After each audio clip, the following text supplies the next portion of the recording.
Good morning, everyone.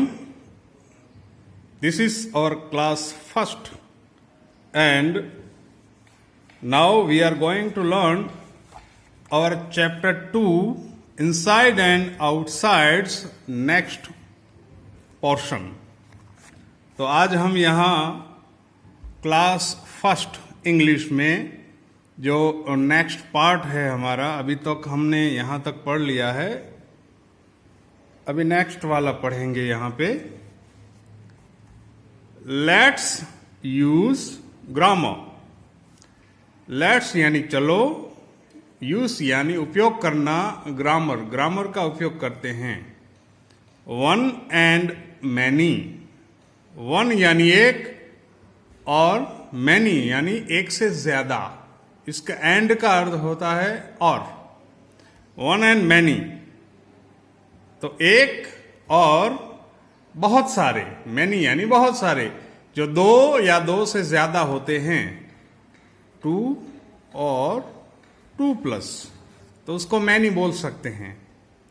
Add a for one, add s for more than one. तो अगर one है तो ए use करना है, एंड अगर ज्यादा है तो एस यूज करना है। और अगर वन है तो अ है, ए है, ये अ है वो आगे आएगा, और ज्यादा है तो एस है वो पीछे आएगा।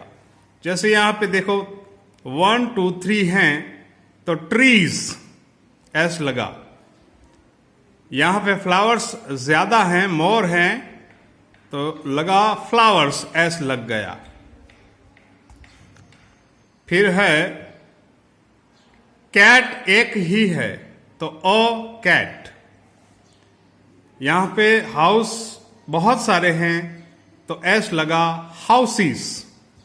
यहां एक कार है, अ कार। यहां पे बहुत सारे जो बच्चे हैं तो चिक्स, एस लगा। टू स्विंग्स हैं तो स्विंग्स, एस लगा।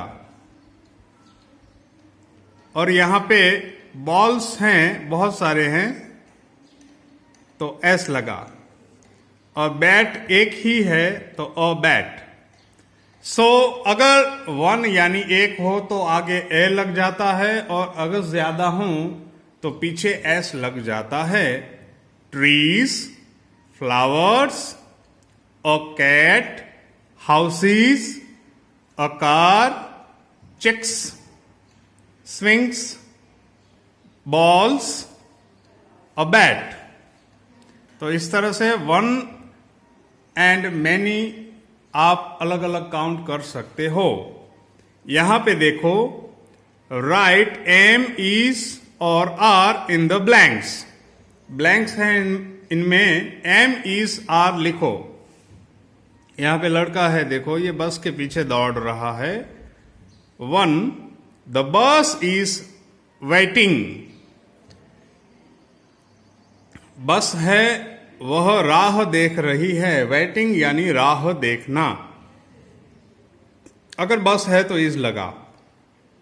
3 girls are in the bus. बस में 3 लड़कियां हैं। अगर गर्ल्स हैं, एस लगा है तो आर आया। 2 बॉयज आर गेटिंग ऑन। 2 लड़के हैं, चढ़ रहे हैं। गेट ऑन यानी बस में चढ़ना। Now the bus is going.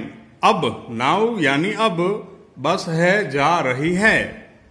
Wait for me, a small boy is running to the bus. Wait for me यानी मेरी राह देखो।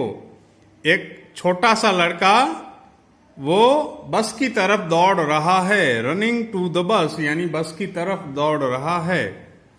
यू आर लेट, से द गर्ल्स। गर्ल्स ने कहा तुम लेट हो, तुम देर से आए हो। 7, I am sorry, says the small boy.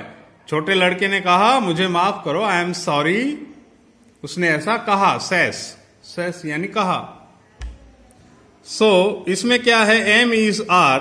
तो अगर कोई चीज एक है और कोई ऑब्जेक्ट है, बस वगैरह, तो इज लगा है।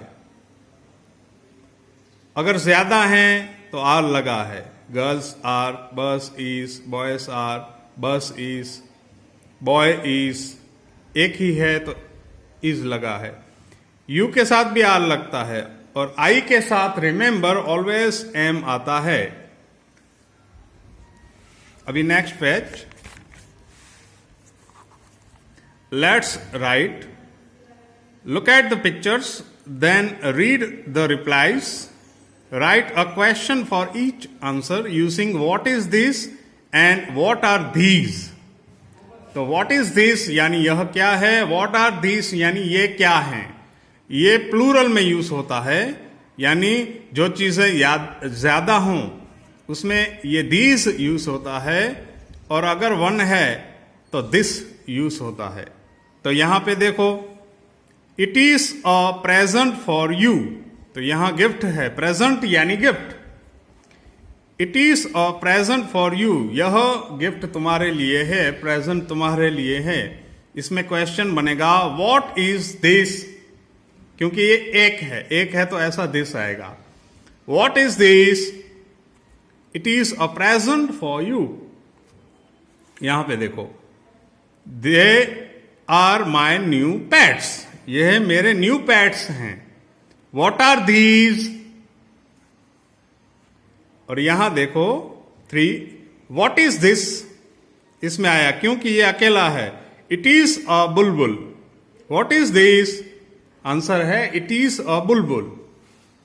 नेक्स्ट देखो, these are my sunglasses, तो ये क्या है, सन ग्लासेस, मगर ये ऑलवेज सिंगुलर यूज होता है।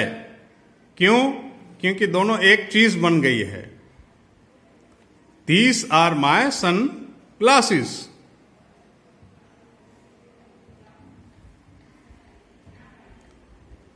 सो अगर फॉर्मली यूज करते हो तो व्हाट इज दिस ऐसा यूज हो सकता है, और साथ में व्हाट आर दीज ये यूज हो सकता है, बट ग्रामेटिकली। मगर यहां पे क्या है कि ये चीज एक है, तो व्हाट इज दिस आएगा। सो इस तरह से ये हमारा सेक्शन है, इसको हम आज ब्रेक लेते हैं। आप अच्छी तरह से पढ़िएगा, समझिएगा। और दिस यानी अकेली चीज हो तो दिस आता है, बहुत ज्यादा हो तो दिस आता है। Okay, good bye.